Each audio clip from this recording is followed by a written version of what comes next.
Allez, aujourd'hui, on va se parler des Nomad Max. La dernière évolution de Nomad. La petite Nomad qui avait fait un grand bruit parce que super moteur, super doux, moteur 4 watts japonais. Là, on va avoir de l'évolution et une bonne évolution surtout.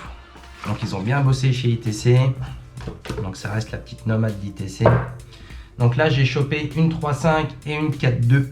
En termes de prix, on est à 300 €, donc super correct. Et on va en parler tout de suite. Donc la 4.2, c'est la verte. Et la petite rouge en 3.5. Elles ont le même poids, elles ont le même moteur, mais elles n'ont pas le même débattement. Donc là, on a un débattement de 3.5 et un 4.2, donc un peu plus de force et un peu plus de douceur. Donc là, c'est pareil, petite vidéo qui arrive très prochainement pour vous parler du débattement, que vous compreniez bien ce qui se passe quand vous achetez du 3.5 et du 4.2. On revient dessus très rapidement. Bref. Du coup, je vais en faire un petit déballage sur une. De toute façon, 3.5, 4.2, ça reste les mêmes machines, les mêmes boîtes du moins. Donc là, on aura 3 manchons par machine. Déjà, ça, c'est bien, quoi. Je vais prendre la rouge. Parce que machine verte, fond vert, c'est pas top. Donc là, on va avoir déjà 3 manchons par machine. On a un petit support.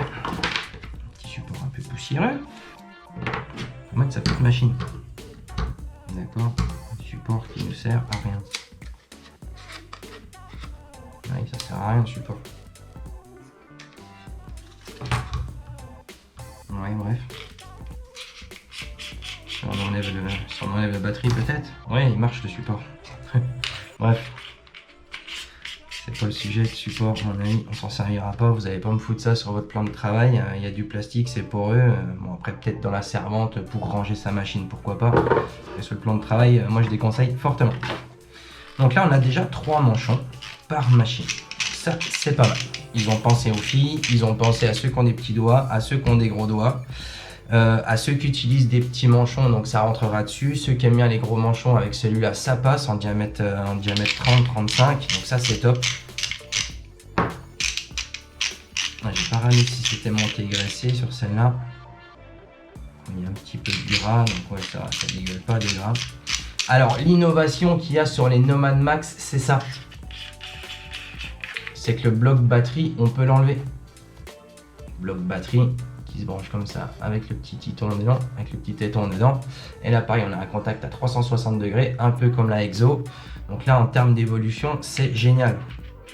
Bon, après l'autre elle tenait bien aussi, hein, 6-8 heures, voire 10 heures si vous tapez tout doucement et tout en termes de voltage.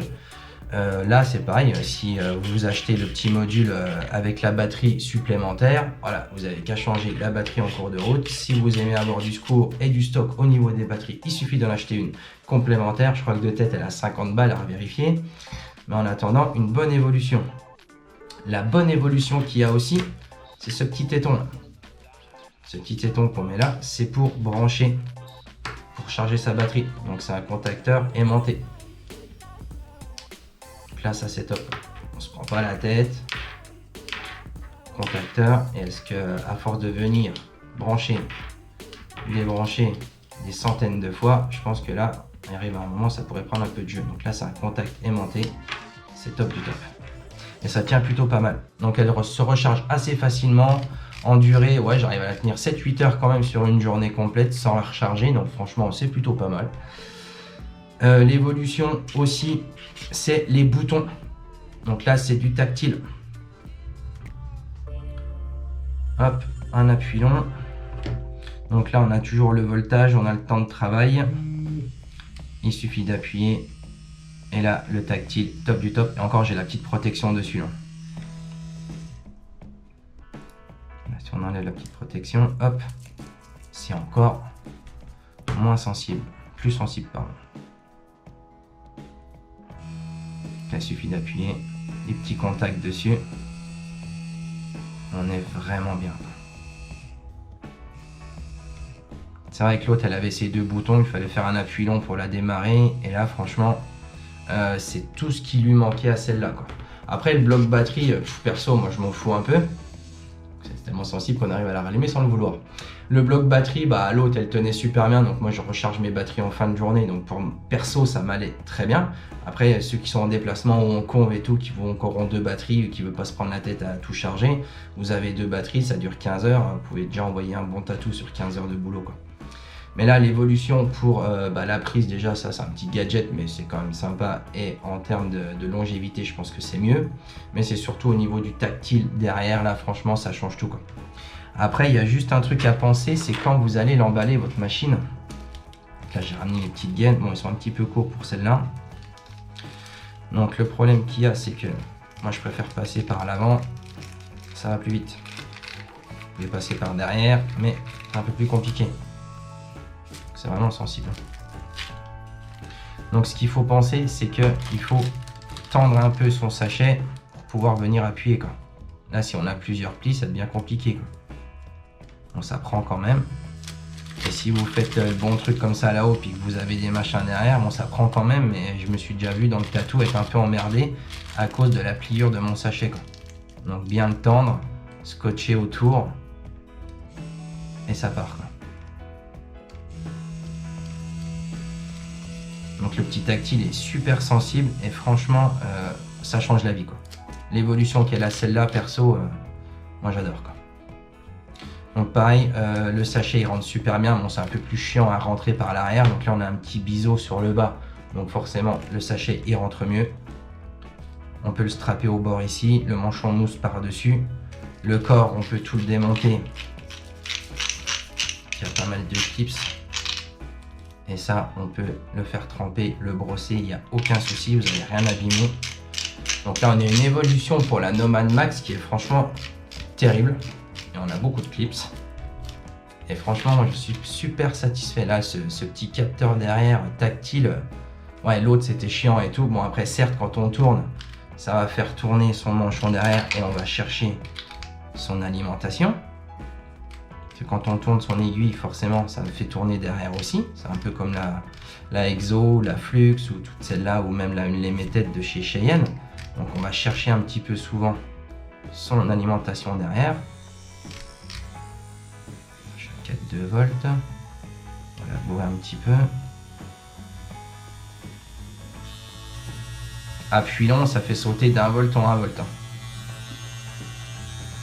on a 7,3. Donc ouais, suivant comment on tourne son manchon, bah, ça va faire tourner la lime derrière, quoi. Bon après, vous voyez, un simple toucher, ça allume, ça démarre et ça c'est top, quoi. Les deux moteurs sont identiques, donc on aura les mêmes voltages et les mêmes coups secondes. Donc c'est juste le débattement qui va changer du tout au tout la machine, quoi. Encore une fois, j'en parlerai dans une autre vidéo, mais le débattement de 3.5 et 4.2, c'est à prendre en considération. Le 3.5 sera plus doux, le 4.2, il va envoyer un peu plus de sauce. Forcément, il y a plus de débattement, mais je vous expliquerai tout ça dans une autre vidéo.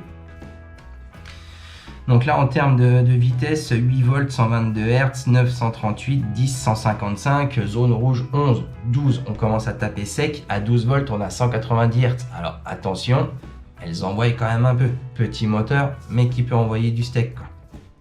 Après, perso, moi, dans les 7-8 volts, je trouve un bon compromis et tout. Encore une fois, ça dépend les aiguilles qu'on utilise, ça dépend le tatou, ça dépend la zone où on tatoue, et ça dépend surtout comment on tatoue. En attendant, super bonne bécane. En termes de poids, toute montée, on a 210 grammes, donc elle est vraiment dans la bonne variation de toutes les machines qu'on trouve aujourd'hui sur le marché. En général, ça tournerait 190, 220 grammes pour les peines, avec des corps assez gros, avec un petit peu de poids. Franchement, c'est top. La longueur, on est bien, on a une bonne prise en main. Même ceux qui ont des petites mains comme moi, franchement, c'est cool. Moi, j'aime bien les manchons avec les mousses, donc c'est top aussi. En termes de charge, en 3 heures, elle est complètement à bloc. On a 100%. 6-8 heures, ça tient largement. Et pour 299 €, c'est vraiment top, quoi. On a plusieurs choix de couleurs. Franchement, c'est top, quoi.